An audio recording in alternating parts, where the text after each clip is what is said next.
हाँ बेटा, देखो हम लोग एल्गी का क्लासिफिकेशन पढ़ रहे हैं और हम लोग एल्गी का 11th क्लास पढ़ रहे हैं मिक्सोफाइसी। ठीक है, मिक्सोफाइसी एफी फ्रिट्ज के अनुसार मिक्सोफाइसी को बेटा साइनोफाइसी भी कहा जाता है, जैसा कि यहाँ लिखा हुआ है।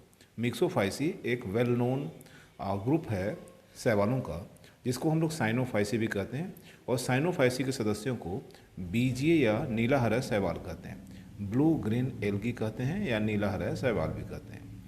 तो नीले हरे शैवाल तो हम लोग पढ़ते आ रहे हैं शुरू से ही। जब भी हम लोग प्रोकैरियोटिक कोशिकाओं को पढ़ते थे तो टीचर बताता था कि प्रोकैरियोटिक कोशिकाओं का जो एग्जाम्पल है वो नीला हरा शैवाल और बैक्टीरिया है। हम लोग उसी बीजीए को यहाँ पढ़ने जा रहे हैं। ठीक है, दीज एल्गी आर करेक्टराइज, याद रखो बेटा, these algae are characterise by presence of rudimentary nucleus. याद रखो बेटा, इस एल्गी में, इस शैवाल में जो केंद्रक होता है वो प्राथमिक होता है। ठीक है, बहुत सिंपल होता है, साधारण होता है, कंप्लीट न्यूक्लियस नहीं होता, पूर्ण केंद्रक नहीं होता, केवल न्यूक्लियस का रिप्रेजेंटेशन होता है बेटा। केवल न्यूक्लियस जैसी रचना दिख रही है डीएनए के फॉर्म में, और कुछ भी नहीं है। न्यूक्लियस मेम्ब्रेन नहीं है, न्यूक्लियोलस नहीं है, ऐसा कुछ भी नहीं है इसमें।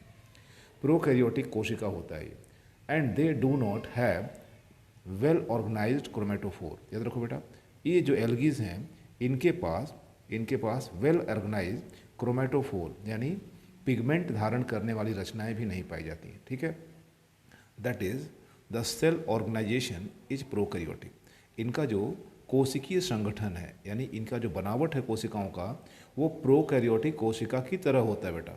द चीफ पिगमेंट, याद रखो, इनका जो मुख्य वर्णक है, the chief pigment are chlorophyll A. इनका जो मुख्य वर्णक है, पिगमेंट है, क्लोरोफिल है, वो क्लोरोफिल ए है। इसके साथ ही साथ इनके पास बीटा कैरोटीन और सी फाइकोसाइनिन भी होता है बेटा। इनके अंदर जो प्रकाश संश्लेषण के लिए जो पिगमेंट चाहिए वो क्लोरोफिल ए है, बीटा कैरोटीन है और सी फाइकोसाइनिन है। The cell wall is made up of, इनका जो कोशिका भित्ति होता है बेटा, ठीक है, यानी इस एल्गी के जो कोशिका भित्ति होती है वो म्यूकोपॉलीमर की बनी होती है, बिल्कुल ठीक वैसे ही जैसे कि आप बैक्टीरिया की कोशिका भित्ति को पढ़े हुए हैं, वो भी म्यूकोपॉलीसैकेराइड का बना होता है, ये भी म्यूकोपॉलीमर का बना होता है। आगे है द फूड रिजर्व, इनका जो फूड रिजर्व है यानी आरक्षित भोज्य पदार्थ जो है, जो कोशिकाओं के अंदर भोज्य पदार्थ जो प्रकाश संश्लेषण से बनता है वो कौन सा पदार्थ है, तो इनका जो फूड रिजर्व है वो साइनोफाइसियन स्टार्च है बेटा। इनका फूड रिजर्व जो है वो साइनोफाइसियन स्टार्च के नाम से जाना जाता है। अब आगे बात करते हैं हम लोग कि इनमें जनन कौन सा होता है।